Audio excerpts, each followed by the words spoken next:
Hi, welcome to Bernard's Essay Talk History, and today I'm going to look at the question: to what extent were Mao's education and health policies successful by 1976? And I'm going to deal with this question in three different sections. In the first section I will make some introductory points. I will set out what my argument will be. I'll say a little bit about the scale of the task facing Mao as he sought to rebuild health and education on coming to power. And I'm also going to talk a little bit about the different periods in which communist social policies were applied between the years 1950 and 1976, because that's going to become quite important in how we think very precisely and carefully exactly where Mao's successes and failures actually lie. In the second section, I'm going to argue broadly that Mao's policies were a success in terms of health, and I'm going to cite as evidence for that both the campaign for preventative medicine in the early years of the communist rule, as well as Mao's very distinctive signature policy of the barefoot doctors. In the third section, I'm going to argue broadly that in terms of education, Mao's policies were, broadly speaking, a failure. And I'll be citing as evidence there both the Great Leap Forward and the Cultural Revolution. So, okay, getting now into the first section, the first introductory section. I'm going to make two lines of argument here actually. The first one will be to tackle health, and I'm going to argue, as I mentioned, that broadly speaking, Mao's health policies were a qualified success, and that's because he laid a legacy in health which went beyond him. And one of the things that's important here is this notion of a legacy, so that when we think about whether something is successful or not, much will depend on the legacy that has been left. In the second line of argument concerning education, I'm going to argue that broadly speaking, Mao's education policies were a qualified failure. And that's for a number of reasons actually. Partly because they were destructive, but also because Mao's moderate opponents within the Communist Party would effectively win the battle over education, and I'll show how that is later on. Turning now to the scale of the task, another way to think about success is what was the situation before Mao came to power? What was the scale of the task? And of course, in terms of health and education, it was pretty dire. So healthcare in rural China is practically non-existent, and with only 45% of males and 2% of females receiving schooling, well, of course, the majority of the peasants, which is 90% of the country, are barely literate. What healthcare and schooling did exist was very much the legacy of Christian missionaries, and very much based in the cities and using Western knowledge. So city-based schools with Western curricula, as well as city-based hospitals based on Western medicine. In addition to that, on coming to power, Mao was inheriting a huge scale of devastation and destruction over decades of civil war and invasion, and before that, imperial carve-up. And that meant that he was coming into power with minimal resources and competing priorities, and almost immediately China is going to be at war in Korea. And in this early period, in the first periods, the early years of communist rule, spending on health never exceeded 2.6%, so it's a very, very small amount of money. Now, turning to the question of the periodization of the implementation of reforms, well, there are four different periods, and it's important to think about these. The first is the initial stage between 1950 and 1958, very much the early years when the first 5-year plan is coming into operation, seeking to try to build national systems of health and education. Then we have the Great Leap Forward. And then following the Great Leap Forward, we have what's called the adjustment stage between 1960 and 66.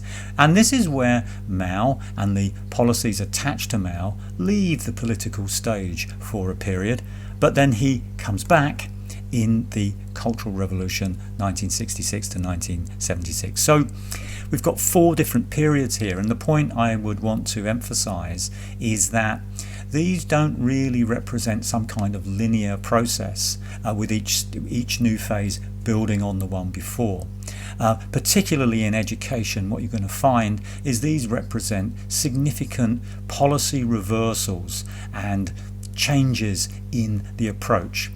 And this is especially true for education, where we're going to find that the policies on education are going to be reversed and to zigzag and to roller coast between these different stages. And the other thing that's important to say is that while we're thinking about the essay question, Mao's policies on health and education, it's quite important to think about, well, when was Mao most influential on the kinds of policies that were being made? Because Mao is not uniformly influential all of the time. In fact, the periods where we usually associate it with the distinctive policies of Mao is in the Great Leap and the Cultural Revolution. So we need to be aware of that when we're thinking about where he's being successful and where he's not. Okay, so now let's turn to the argument.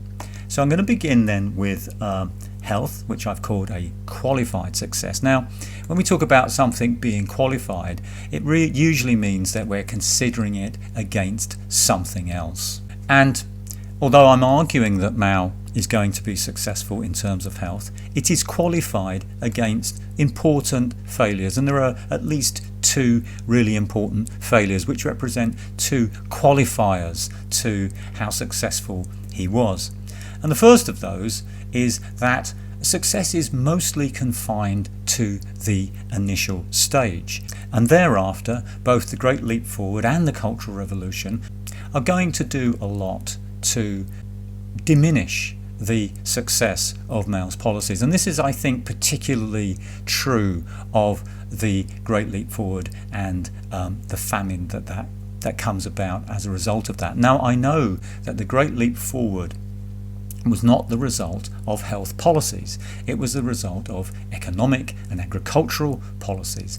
But it still represents a profound health failure.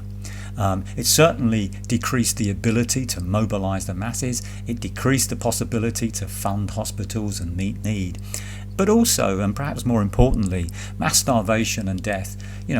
You cannot see this as anything other than a significant health failure, which diminishes the success, qualifies that success. Now, the other thing I would say that qualifies and diminishes the scale of success is that Mao does not reduce health inequality. Now, inequality, and when I'm talking about inequality, we're talking particularly about inequality between the cities and the countryside, was really, really important to Mao. And unfortunately, both the Great Leap Forward and the Cultural Revolution accelerated these inequalities, even in the Cultural Revolution, which was directly attacking inequality and hierarchy. 2/3 of the resources going to health are going to the urban centres. So inequality, it remains. However, I said at the beginning, 2 areas of success: the campaign for preventative medicine and also the Barefoot Doctor program.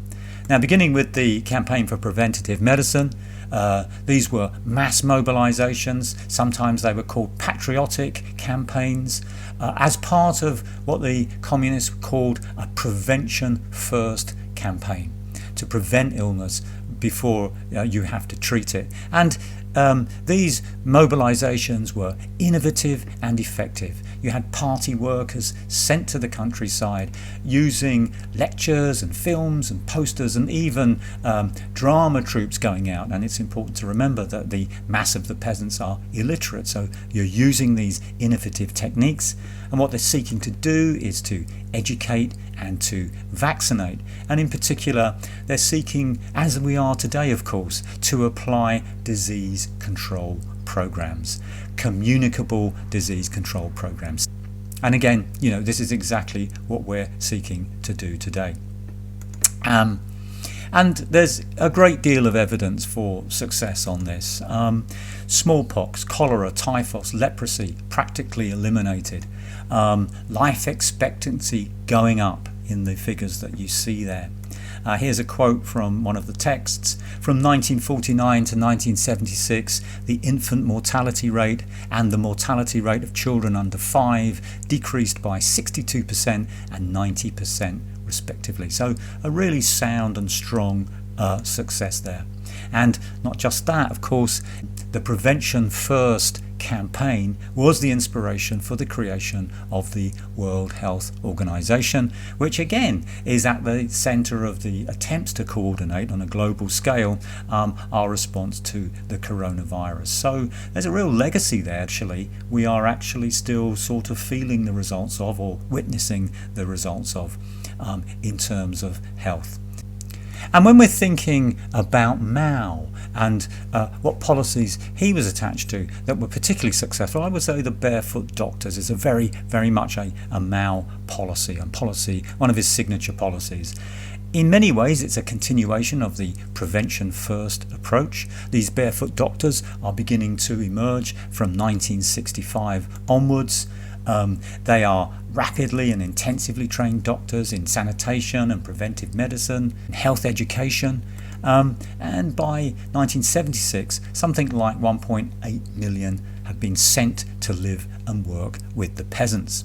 And in many ways I think this is Maoism at its best and most effective, with multiple layers of success, medically, ideologically and economically. So medically, it's reducing disease and mortality rates. Ideologically, you've got the medical students going to live with the peasants to experience what their conditions are, preventing them from developing a capitalist mindset, though it is important to say that many of these barefoot doctors were indeed peasants themselves.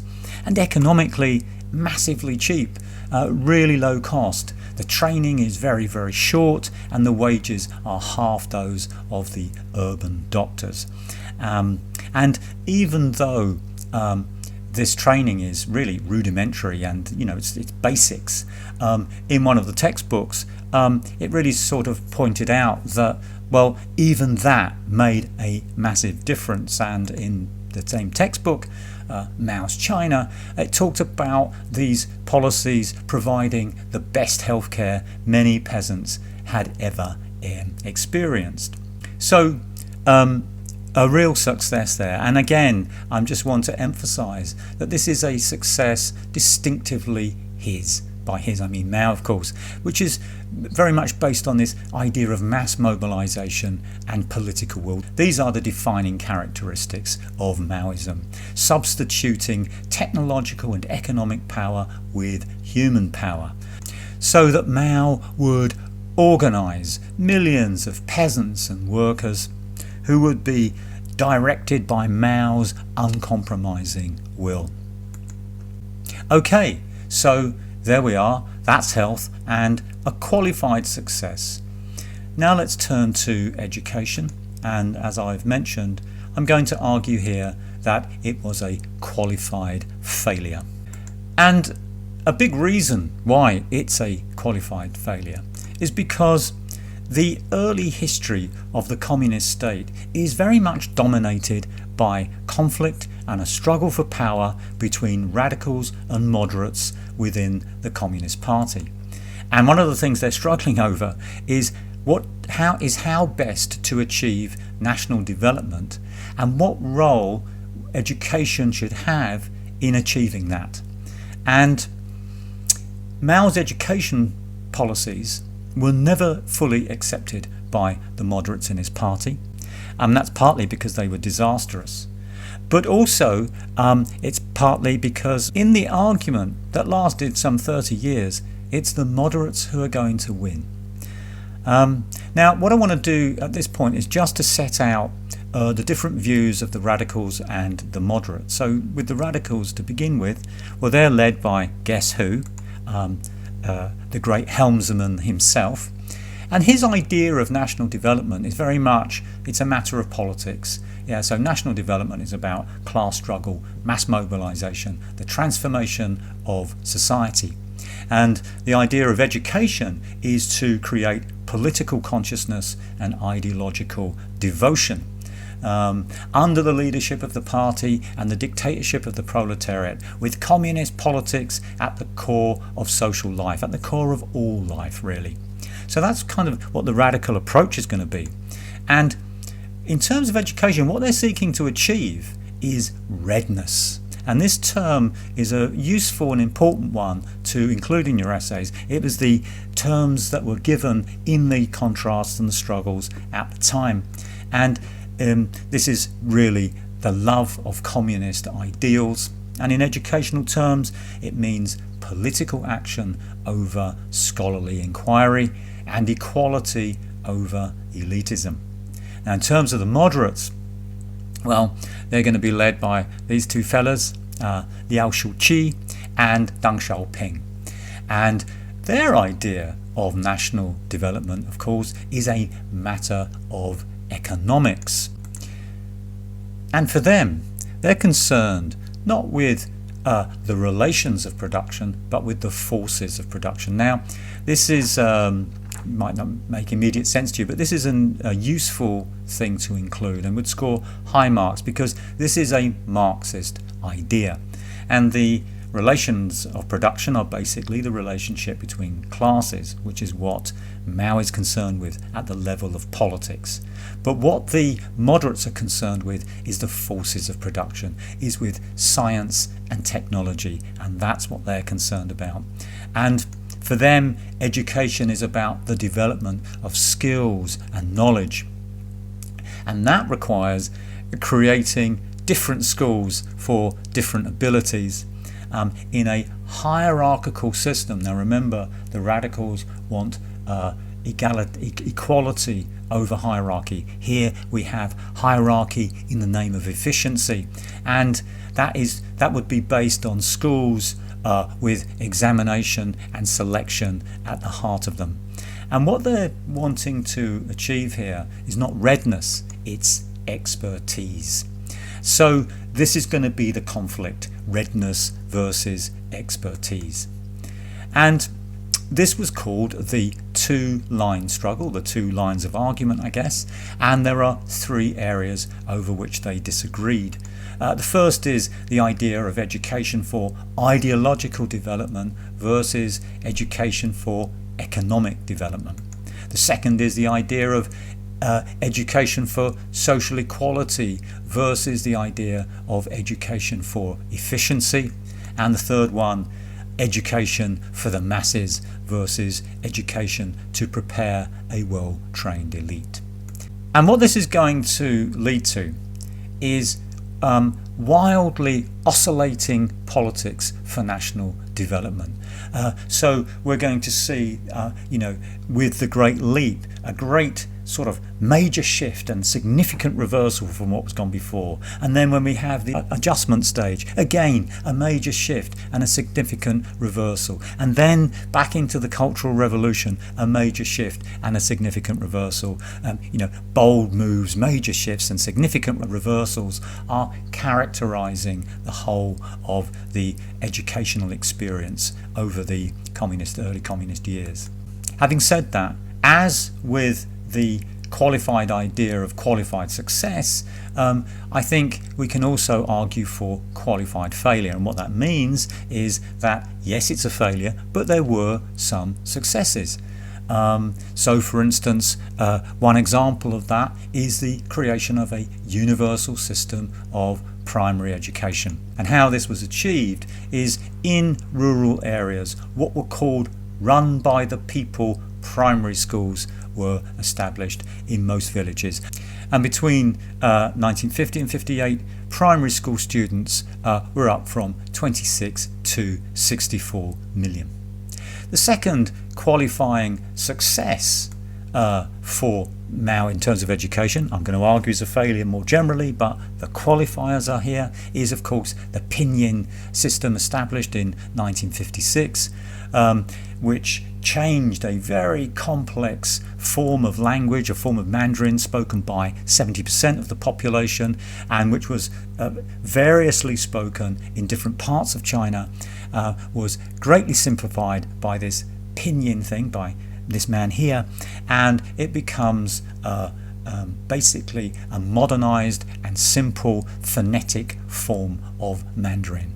And take those together, the primary schools and the pinyin, and what we get is a success that we can see in the rise in literacy, up from 20 to 70% by 1976.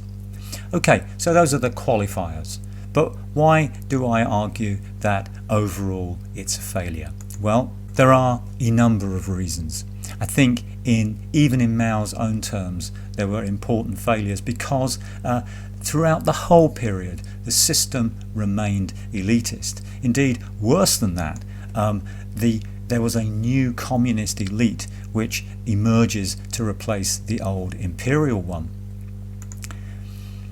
And in some senses, that's partly why Mao unleashes the Great Leap Forward and the Cultural Revolution to keep the party pure, to accelerate the march to communism, and where it's gone wrong, to purify the party.